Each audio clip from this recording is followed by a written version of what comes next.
มื้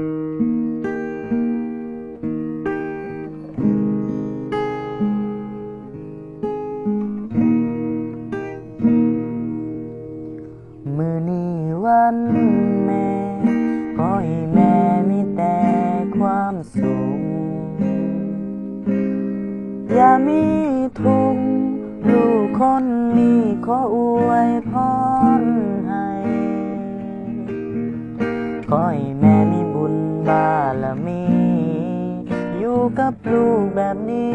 ตลอดไปลูกคนนี้ดีใจหลายที่ไล่เป็นลูกแม่เรื่องอีหยัง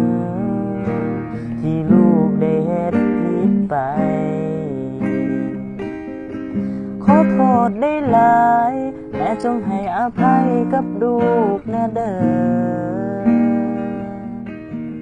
ลูกสัญญาสิเป็นคนดีสิตามความฝันของลูกให้เจอถ้าเบิ่งผลสำเร็จลูกเด้อสิเฮ็ดได้บ่แม่เคยบอกขออีหยัง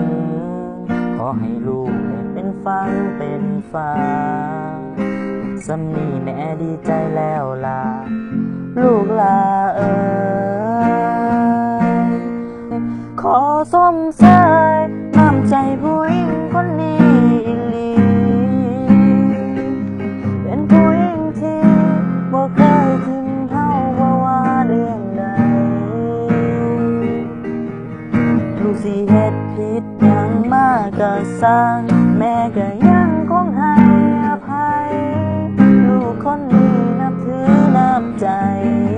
เกิดชาติหน้าหรือว่าชาติใดขอเป็นลูกแม่เกิดชาตินี้